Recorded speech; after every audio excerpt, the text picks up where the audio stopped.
morning, good afternoon, good evening, wherever you are in this world of ours. I truly hope you're safe and, above all, taking good care. I'm Aaron David Miller, a senior fellow at the Carnegie Endowment for International Peace, and welcome to Carnegie U.S., a series of conversations about issues critical to America and to the world. Lenin famously said that there are decades where nothing happens, and there are weeks when decades happen. I generally don't believe in transformations, game changers, inflection points. Certainly doesn't apply to the Middle East, where in effect, more often than not, ideas on war making and peacemaking go to die. On this one, I'm prepared to do a Samuel Taylor Coleridge and willingly suspend my disbelief. What we've watched over the last 2 weeks was really quite remarkable and extraordinary. The events of the past 2 weeks, where we are now and where we go from here, though, have to be done in as sober and as clear-eyed a fashion as possible. I don't have to deal with any of these issues today, but I have two guests today that can, and I count on them both for extraordinary analysis that is balanced and objective. Let me introduce them. Major General retired Amos Yadlin is the president and founder of Mind Israel, an action-oriented nonprofit consulting group advising the Israeli establishment on national security issues. He served as the head of Israel's defense intelligence, former deputy commander of the Israeli Air Force, and IDF defense attaché in Washington.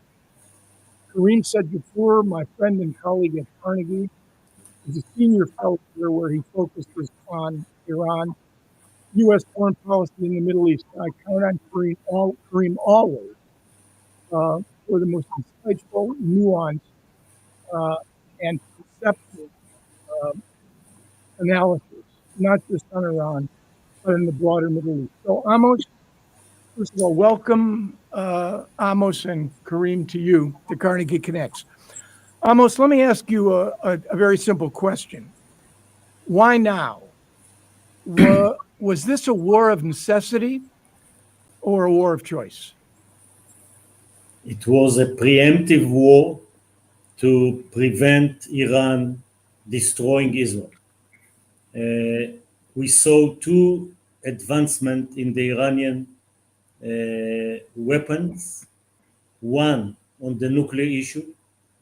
For the first time, a weaponization activities have started, not by order of the Supreme Leader.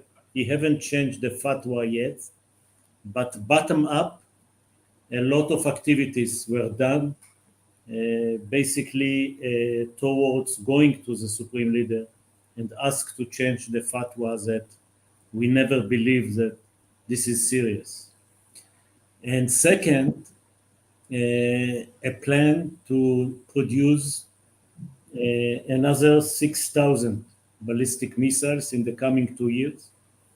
And speaking about destroying Israel with barrage of 1,000 ballistic missiles every day and destroying everything in Israel. And this was in a way a combination of the Begin doctrine, which is always a preemptive move, because the Begin doctrine is saying that if a country that calls for the destruction of Israel is developing the ultimate weapon to do it, Israel will try to do everything that a nuclear bomb will not be in the hands of somebody who called to destroy Israel.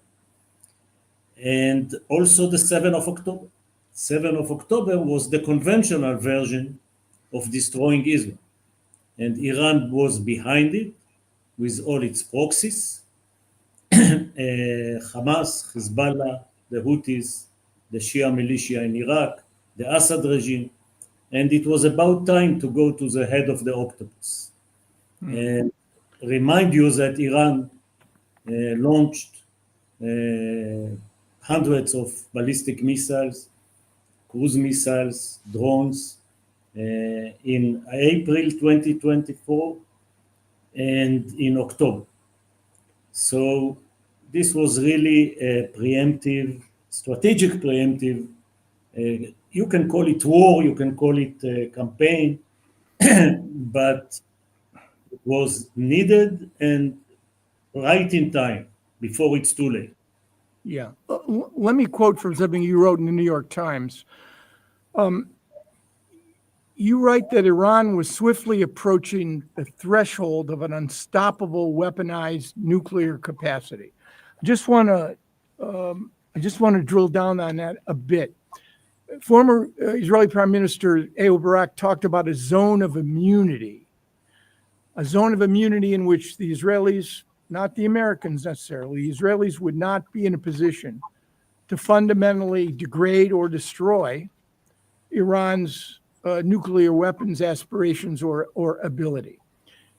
Was Iran a nuclear threshold state in your view? That is to say, it possessed all of the elements required to make a weapon, and the only thing that was missing was a political decision to do so? When Ehud Barak spoke about zone of immunity, it was 15 years ago. And he referred to the enrichment part of the program that at that time they put it in Fordo. And Fordo seems like a place that you cannot destroy. So Yes. this is immunity. A lot of water went through in the Jordan River and the Potomac River since 15 years ago. The Iranians are with capability to enrich uranium beyond a stoppable point. That was the assumption in Israel in the last year. And when we saw that they are advancing, the only missing part, which is weaponization, the decision was made. I think the head of the CIA, Ratcliffe, said it.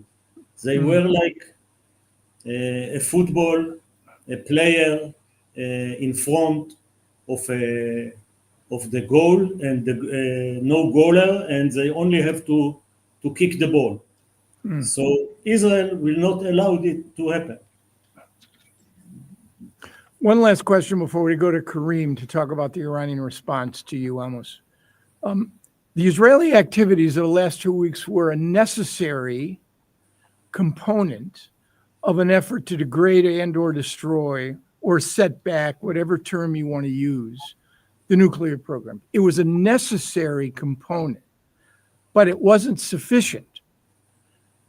That is to say, the logic chain of the policy at some point would have had to involve an American dimension to take care of the infrastructure at Fordo and perhaps other places that was too difficult for Israel to reach.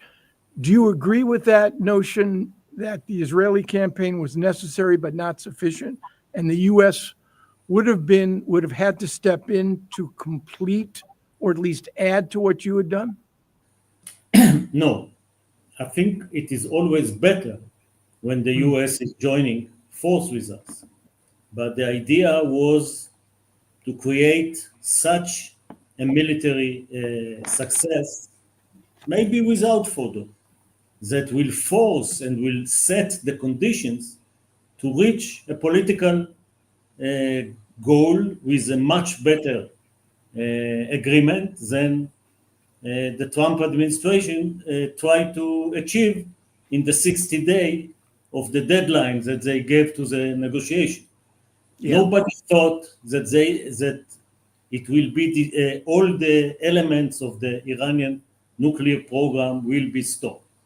But the idea was to degrade it to a level that will take Iran, roll back Iran 2 or 3 years, and in the same time will make it very clear to them that if they go forward, somebody will come again, whether the Americans or the Israelis. I see. All right, Kareem, to you. Today we've heard apparently from the Supreme Leader just flat out, who do you think's making the decisions on an incredibly complicated enterprise for an 86-year-old leader, most of whose trusted advisors, or many of whom, have been eliminated by the Israelis in their military strikes?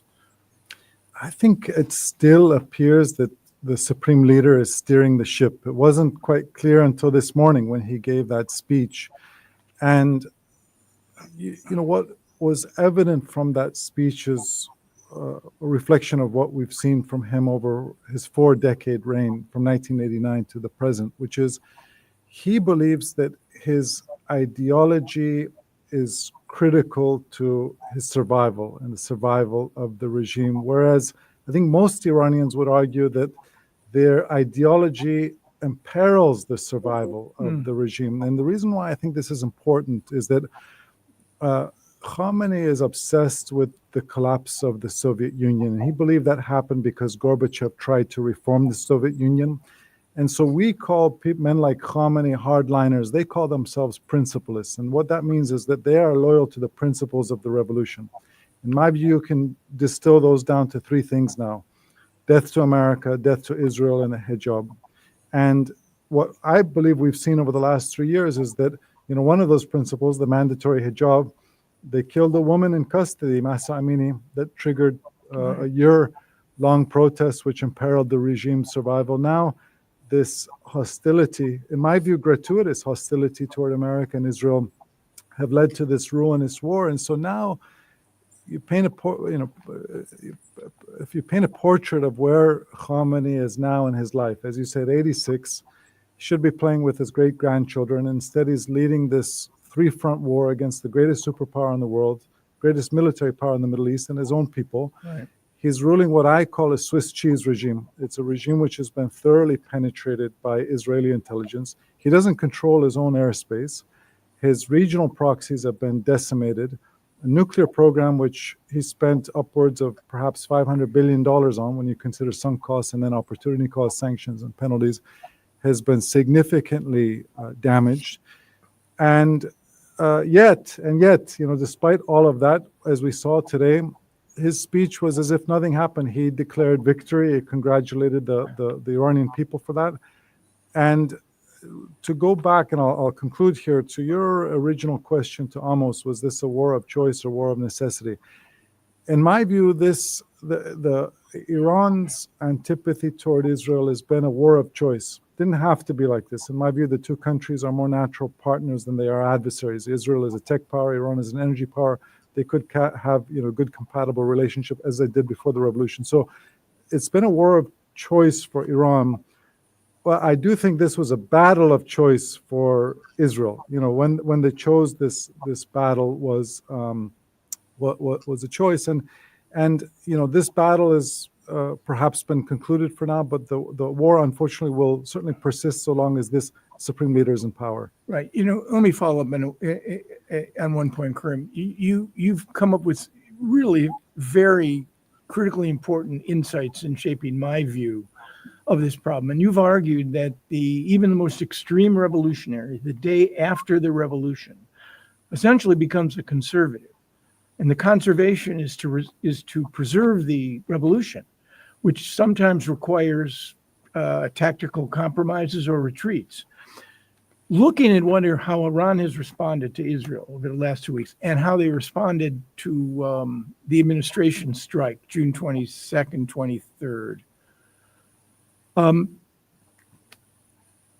is that still the driving element?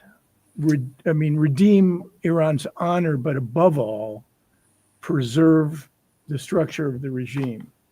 100%. At the end of the day, this is a regime which I've described to you before. It's homicidal, but not suicidal. It wants to stay in power, and that's Hannah Arendt quote who said that. And so I think the tension inside the inner circle now of the Supreme Leader's office and the senior Rev Guard commanders is this tension between the regime's survival instincts and defiant instincts. Because remember, Khamenei has long believed, both internally in the internal Iranian context and the foreign policy context, that when you're being threatened by an adversary or when your population is rising up, never take a step back. That's not going to alleviate the pressure against you. That's going to embolden the adversary to take a step forward. Right. But he's now in this situation in which had he tried to throw back, too hard a punch. I've said this to you before, and that the parameters under which he was operating is if he responds weakly, he loses face. If he responds too strongly, he could lose his head. In my view, that choreographed lob of missiles against the U.S. base in Qatar was certainly not a show of strength. And, we will see in the coming weeks and months how this plays out. If I could just add one final point, Aaron, it's been commonly said over the last week or two that there's been a rally around the flag effect for this regime. And I think it's a short-term sugar high. Of course, populations don't living under bombardment. And in contrast to Israeli society, which had been used to missile wars over the last decades, this generation of Iranians haven't experienced this. Iran was fighting Israel from Lebanese, Syrian, Iraqi, Yemeni terrain, and those populations were bearing the brunt, not the people of Iran. So certainly, the regime is trying to harness a nationalist fervor, but it's my view that 3, 6, 9 months from now, that people's daily problems will persist. And the data point I'd bring up here is the assassination of Qasem Soleimani. In January 2020, we saw, large crowds in Tehran. Many commentators and TV programs were saying the population is united by the regime. 2 years later, Mahsa Amini was killed, set off nationwide protests. So I think this is a regime which is both internally and externally at a dead end. Yeah. Amos, back to you. Israel has struck in the U.S. Karim has outlined the nature of the Iranian response. Let me ask you about the damage done. I mean, Washington right now, I haven't seen it this roiled over an intelligence assessment for quite some time. We probably have to go back to Bush 43 and the second Iraq War. I mean, I started my career as an intelligence analyst. I take intelligence seriously. I take the politicalization of intelligence as a travesty because effective U.S. policy, Israeli policy, has to be based on the world the way it is, not just the way you want the world to be. So let me ask you, you had an article up in N12, an Israeli outlet, which I think is the absolute best analysis of trying to parse through. Give us your interpretation, if you could. I know it's early days, as the Brits would say, but give us your interpretation of exactly what you think Israel and Iran have and the U.S. have accomplished on the, not so much the ballistic missile. That's important, critically important, but on the issue of nuclear capacity. Let me first do two remarks on intelligence. First, intelligence has two roles. One, to tell the leaders on the state of the world, what the intentions, what the capabilities of your enemy, and what is happening.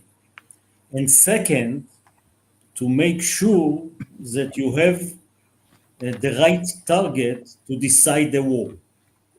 What we saw in this war is amazing level of intelligence. To decapitate the leadership of the IRGC, especially those who are responsible for the air and missile force, and all the scientists that deal with weaponization. All this happening in 10 minutes in 15 different places in Tehran. It's amazing kind of intelligence.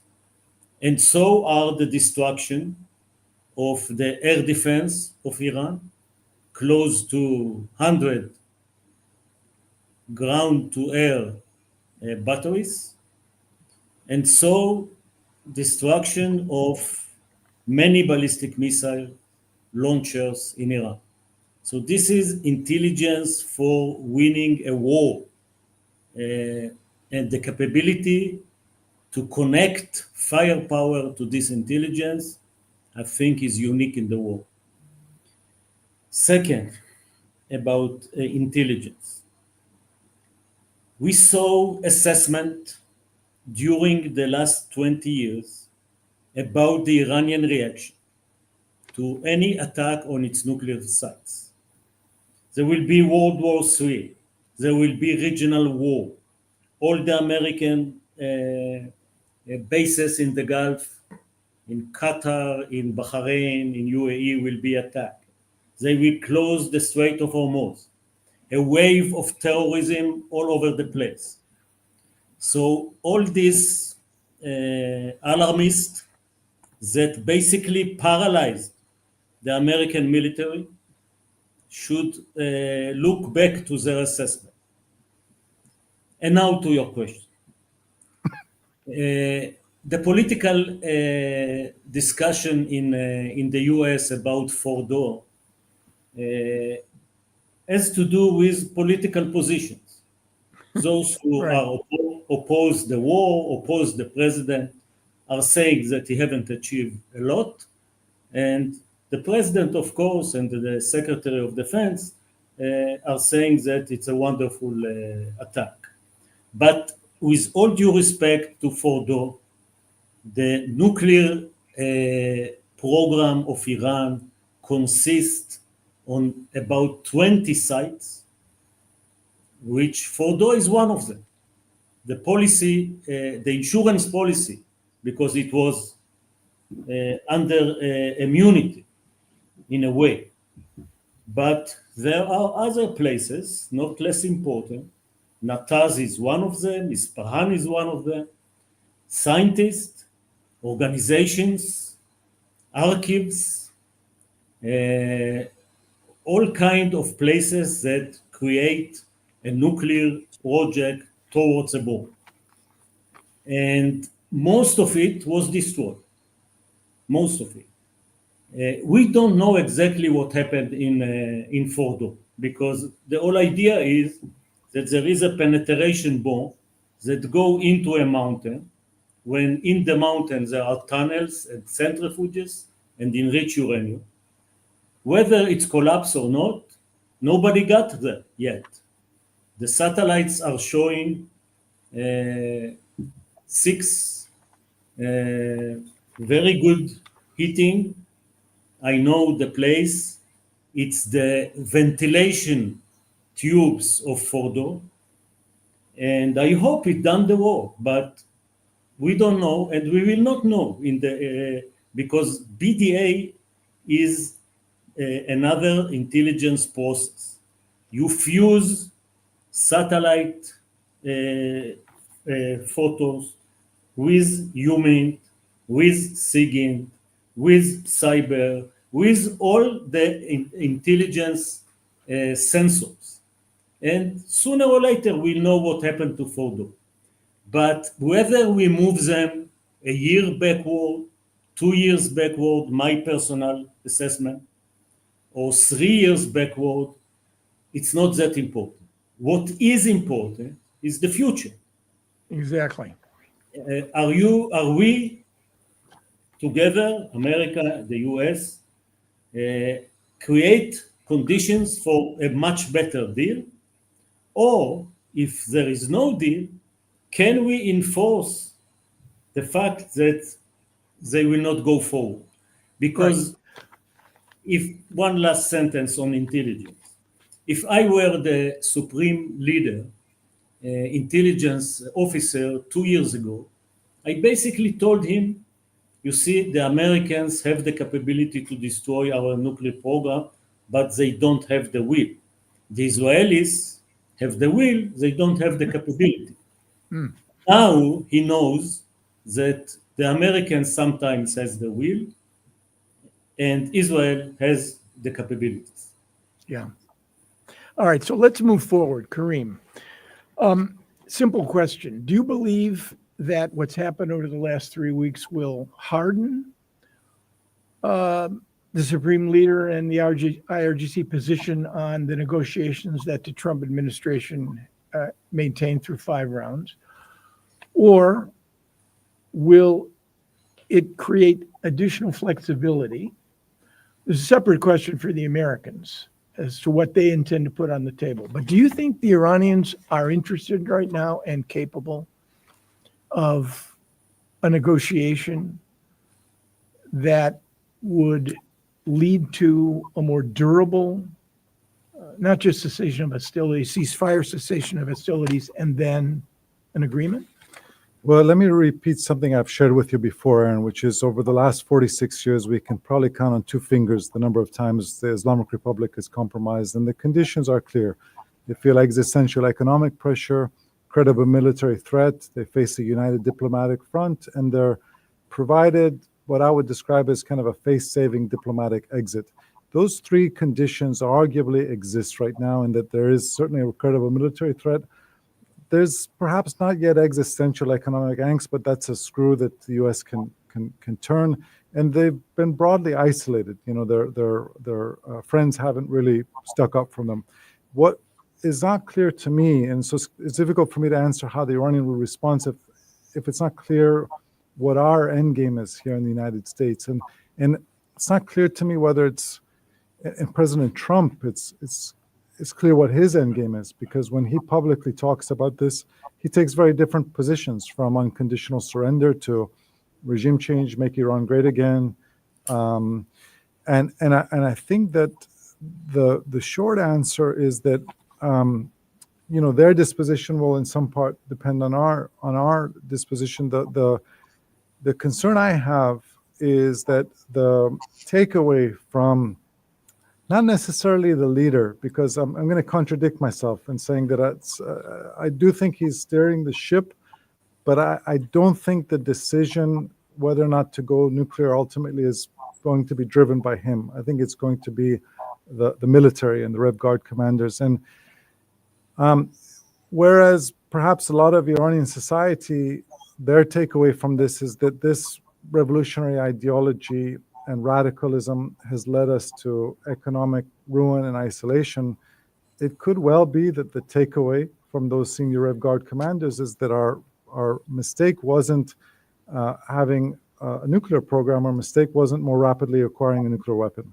Because, you know, Amos knows this much better than I do. You look at the global landscape, and countries that gave up or didn't have a nuclear weapon, Ukraine, Libya, Saddam Hussein's Iraq, made themselves vulnerable to external intervention. North Korea and Pakistan have this cloak of immunity. So that is a real danger that I worry about. And I just conclude by saying that I think it's imperative that we have a clear understanding about, you know, what we're trying to achieve, we the United States, because if we don't have that, we obviously are not able to articulate to the Iranians what the goal is. Right.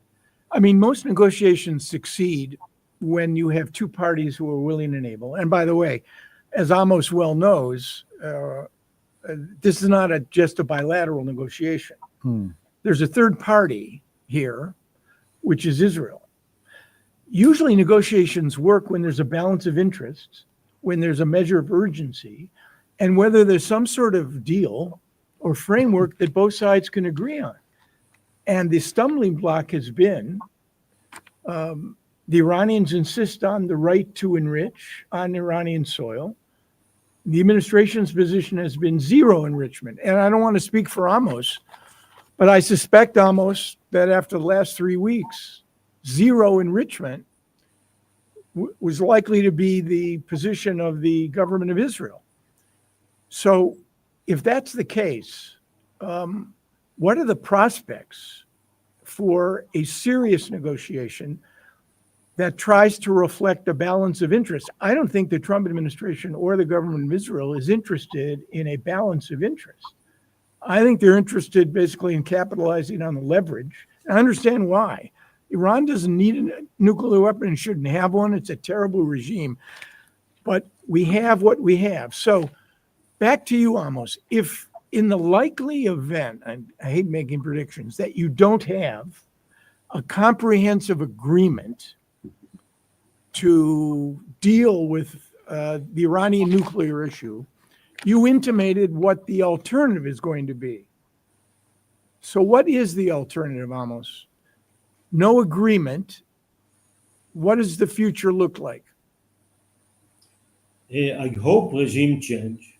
As Karim said, 3, 6, 9 months, the people of Iran will understand that the victory speech of their leader today was a joke. It's remind me Naim Qassem after Nasrallah. This guy is whether remoted from the world because he was in a bunker. He refused to touch any communication, and all the people that he used to trust and to work with for many many years were not around. So whether he is disconnected from reality or as in authoritarian dictatorships, he tried to tell the people something that is different. By the way, I'm not against an Iranian victory narrative. I'm not against it. If they think that they destroy Israel, fine.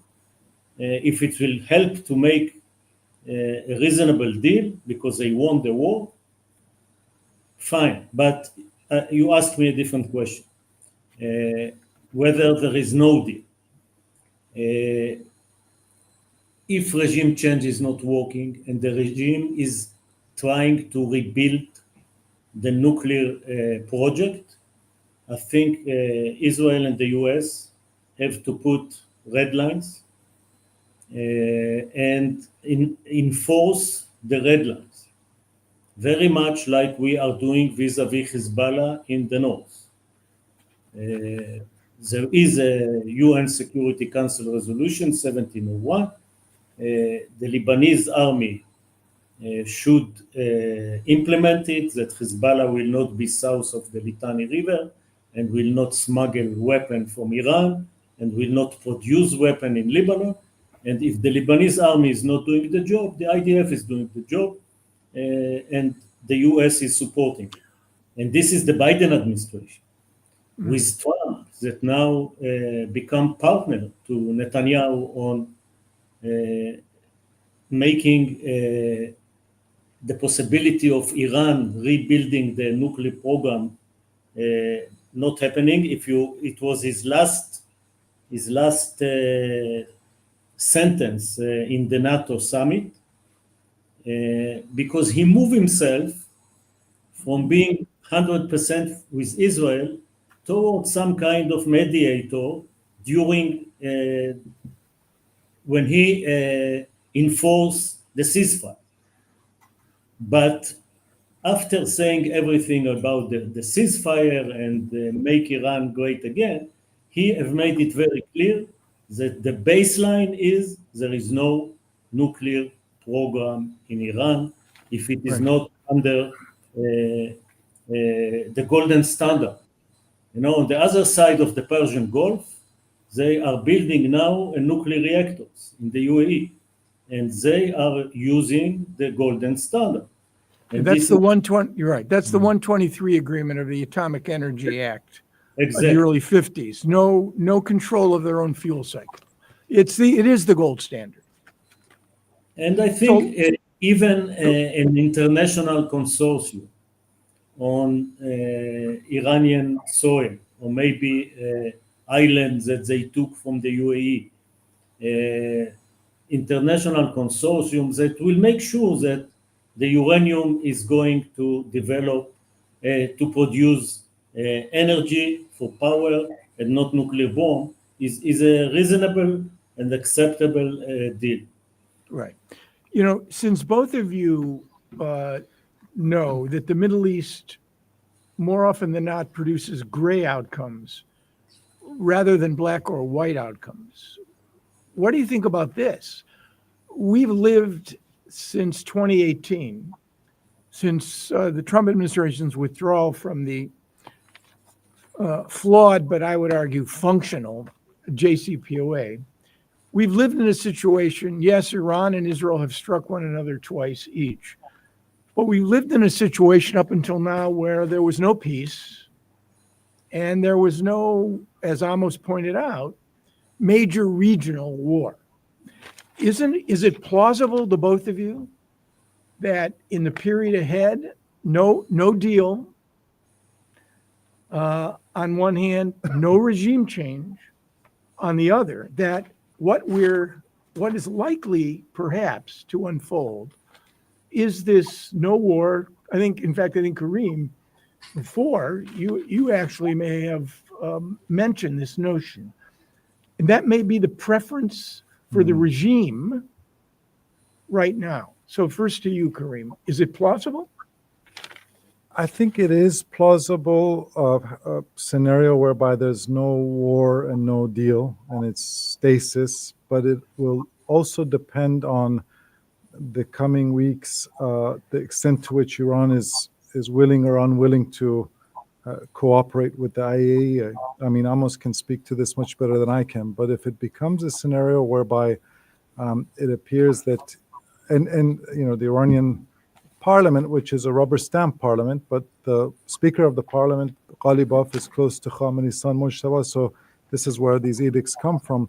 They announced that the regime will leave the NPT and cease cooperation. So if that's the path they decide to go down, that may be sustainable for 6 months to a year, but I defer to Amos. My sense is that if it appears that they are trying to rapidly redouble their efforts in pursuit of a nuclear weapon, I don't think that that is a stable situation. My sense is that more likely Israel rather than President Trump. I think President Trump wants to move on to the next thing, but Israel may be forced to mow the lawn again, as you say in Israeli parlance. Right. Well, I'm not ruling it out. When I say no peace, no war, I mean no transformative agreement on one hand and no major regional escalation on the other. That doesn't mean that the normal Iranian-Israeli relationship, which is cyber, Iran's support for proxies, terrorism,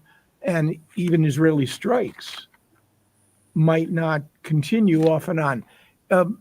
Amos, what do you say about this? No agreement, no regime change. What does the next year or two look like? I think we'll have to see where the Iranians are going. Are they leaving the NPT? Are they creating somewhere a secret nuclear program, going with the goal to achieve a nuclear bomb?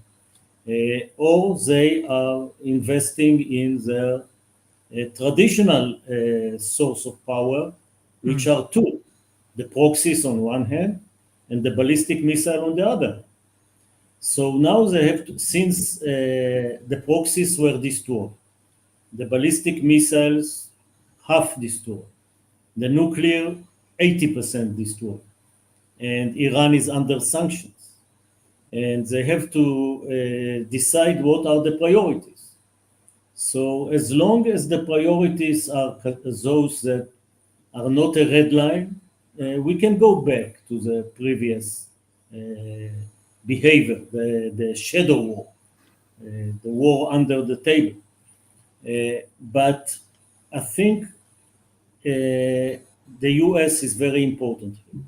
If you pay attention to the 50 Israeli airplanes that flew to Iran after Iran violated the ceasefire with one ballistic missile, and Trump called Bibi and make sure that they will not drop the bombs.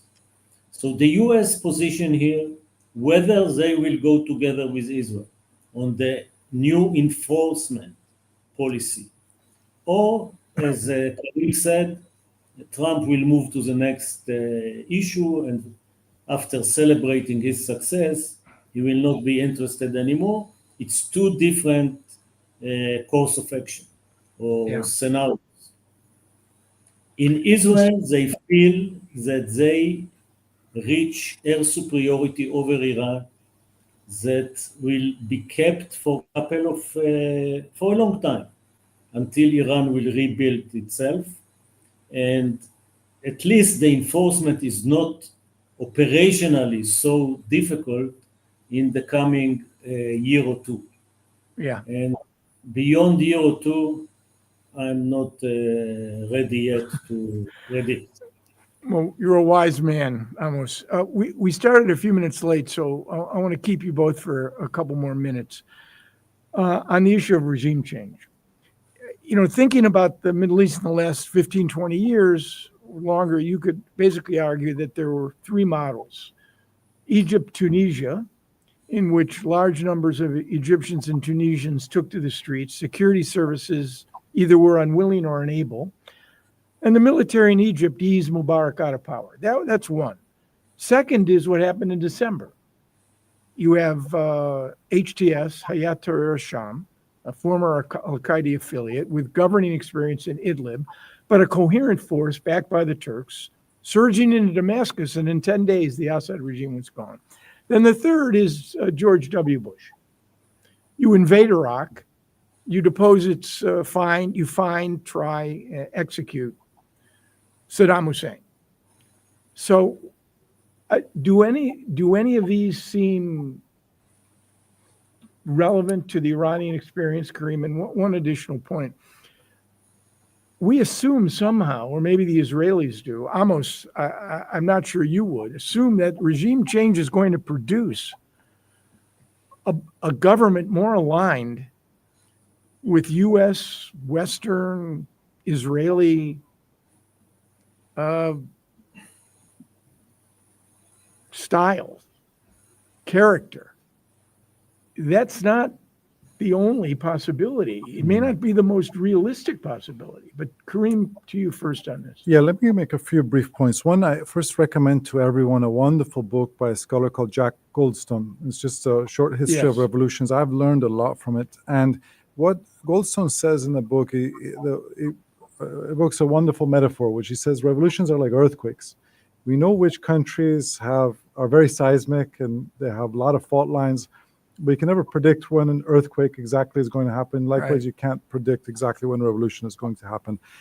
As I wrote in the essay earlier this week in the New York Times, we know from history, from World War II to the present, only 1 in 4 authoritarian transitions end in democracy. More often they end in another form of authoritarianism. So I'd say there's kind of a couple of things to look for. Number one, you mentioned Egypt and Tunisia. What happened in those countries was that the militaries decided to cut loose the autocrat to preserve their own interests. In Iran, you have a revolutionary guard, which up until now, its interest is they've seen their interests intertwined with the supreme leader. That's a big question. At some point, are they capable of cutting loose this leader? That's a big question. The second point I'd make is that there's another option, which you didn't mention, Aaron, which is commonly called the negotiated revolution. South Africa is one example, Poland, whereby kind of elites within the system and with the opposition realize, this is just not going well. It's a disaster. It's been a disaster for all of us. And in the Iranian context, it may be the emergence of like a Deng Xiaoping figure, someone who actually, Deng Xiaoping was very much, part of the Cultural Revolution, an acolyte of Mao, but also someone who was ready. He had the kind of revolutionary credentials to say, it's time to put national interest, economic interest before revolutionary ideology. Finally, I do think, as I've said, Iran, in my view, has a G20 society. It's a country which has enormous talent, human capital, natural resources, should be a G20 country. I think there is a popular demand for representative government, accountable government. Up until now, though, that the demand of the society has not been met with a leadership that would lead that kind of alternative to representative government in Iran. It could be that leader emerges, and this is one of the great observations of Henry Kissinger, that it's really the leader that shapes events in the world. Amos, we're running out of time. Unless you have a thought on regime change, I want to ask you one final question about Gaza.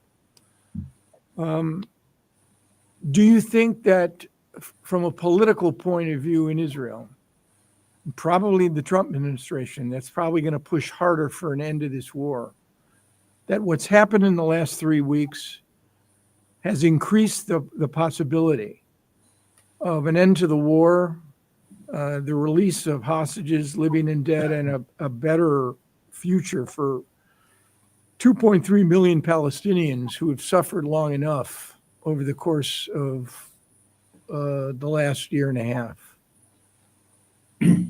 Yeah, I think we have a higher chance to do the right thing that I'm recommending since the defeat of Hezbollah almost a year ago, 10 months ago, to end the war in Gaza. And the chances are higher because of President Trump.